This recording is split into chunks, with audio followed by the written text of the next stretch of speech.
কেন? পিছু পিছু এসো। আচ্ছা পাজি মেয়ে তো। দাঁড়াও দাঁড়াও, আমি নেবে ওদের রাস্তা ছেড়ে দিতে বলছি। তুমি বসো, আমি দেখছি, দাঁড়াও।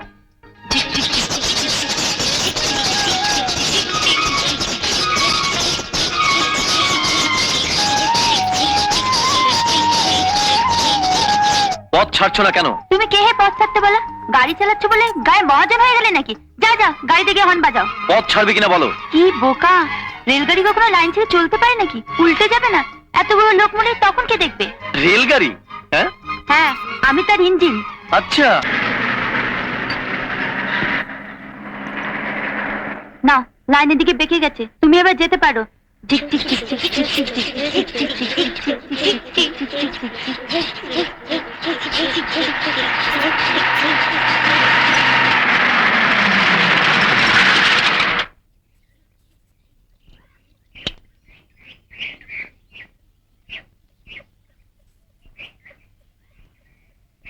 এতক্ষণ তোমাকে ওরা আটকে দিলে, তুমি গায়ের মহাজন প্রতাপ নারায়ণ চৌধুরীর ছেলে, তুমি কিছু বললে না? বললে তো আমারই লোকসান হতো, অমন একটা সুন্দর গান শুনতে পেতাম না। আচ্ছা কালী কাকা, জবাও নিশ্চয়ই এই মেয়েটির মতন বড় হয়ে গেছে? হ্যাঁ, ঠিক ওই মেয়েটির মতোই বড় হয়েছে। আমায় দেখলে বোধহয় এখন চিনতেই পারবে না। তোমরা কেউ কাউকে দেখলে চিনতে পারবে না। কি বলছো কালী কাকা? ও আমাকে চিনতে না পারুক, আমি কিন্তু ঠিক চিনে নেব।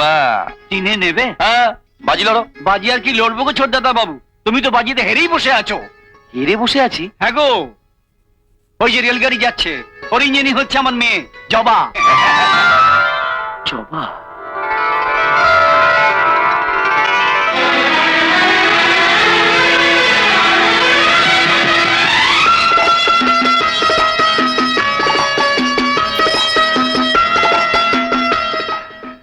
আমার দিব্যি কালী কাকা, আমি যতদিন না বলবো ততদিন তুমি জবাকে বলবে না আমি কে। কিন্তু আজ ও কাল হোক একদিন তো জানবেই। যখন জানবে তখন জানবে, কিন্তু তুমি বলবে না আমি কে। তুমি একেবারে ছোটবেলার মতনই আছো। আমি আসছি।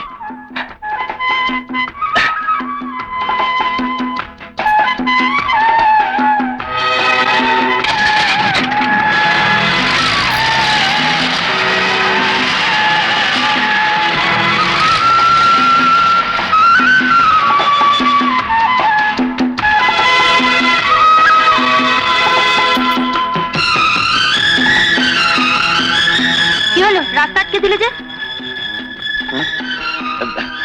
কি করব, গাড়িটা খারাপ হয়ে গেছে, একটু ছেড়ে দাও না। ঠেলে দেবে? পড়ে থাকে এখানে। এই চল।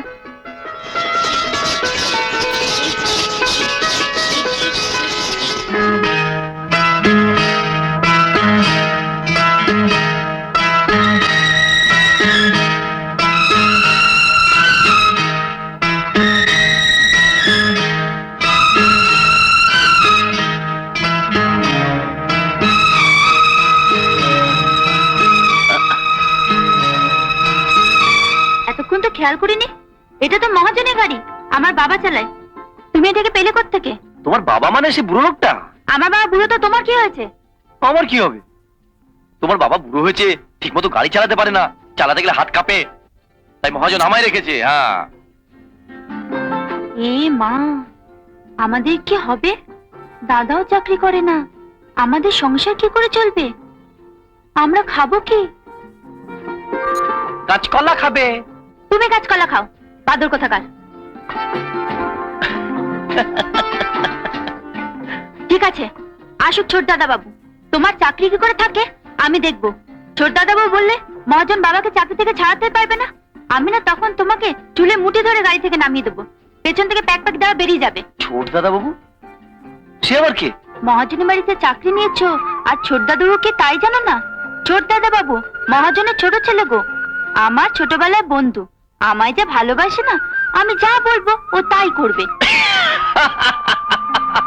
মহাজনের ছেলেরার কাজ নেই তোমায় ভালোবাসবে? যা পেচির মতো দেখতে। পেঁচি তো পেঁচি, তোমাকে কি দেখতে? হুলে বেড়ালের মতো মুখটা, থ্যাবড়া হাড়ি মুখ। জপাদি, আজই তো মঙ্গলবার, অরিন্দমদার আসার দিন। মঙ্গলবার? হা পুরা কপাল, আমি তো ভুলেই বসেছিলাম। চল চল স্টেশনে যাই। নাও গাড়িটা ঠেলতে ঠেলতে স্টেশনে নিয়ে এসো। আর তোমার হবে চলে আয়।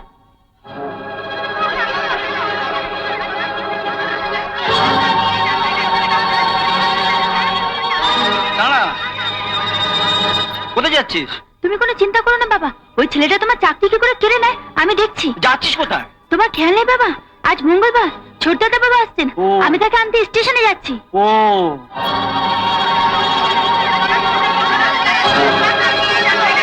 আমার দিব্যি কালী কাকা, আমি যতদিন না বলবো ততদিন তুমি জবাকে বলবে না আমি কি। রঙিন বাল্ব দেওয়া হচ্ছে এখানে।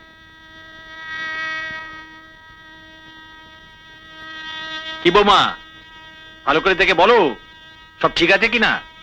ঠিক তো আছে বাবা, তবে এক রাত্রির জন্য এতগুলো টাকা নষ্ট না করলেই পারত। তার মানে আজ 8 বছর বাদে আমার ছোট ছেলে বিলেত থেকে লেখাপড়া শিখে মানুষের মতো মানুষ হয়ে ফিরছে, আমি বাবা হয়ে চাইবো না ও যেতে খুশি হয়? একজনকে খুশি করার থেকে ওই টাকা দিয়ে গায়ে যদি কয়েকটা নলকূপ বসিয়ে দিতেন, তাহলে গায়ের হাজার হাজার মানুষ তেষ্টার জল পেয়ে খুশি হয়ে আপনার ছেলেকে দুহাত তুলে আশীর্বাদ করত। থামো তো, না খেতে পারে চাষির দল আশীর্বাদ করবে আর আমার বিলেত ফেরত ছেলে মাথা পিতে সে আশীর্বাদ নেবে? কি মূল্য আছে ওই আশীর্বাদ? আপনি গায়ের মহাজন, যা কিছু কেনাবেচা করেন ওই কাঠের দাড়িপাল্লায় ওজন করে। ওই কাঠের দাড়িপাল্লায় চাল ডাল আলু পটল ওজন করা যায়, কিন্তু গায়ের চাষিদের আশীর্বাদ ওজন করা যায় না বাবা। গরিব চাষিদের আশীর্বাদ ওজন করার জন্যে মানুষ যখন জন্ম নেয়, তখন ভগবান প্রত্যেকের বুকে ছোট্ট একটা দাড়িপাল্লা বসিয়ে দেন।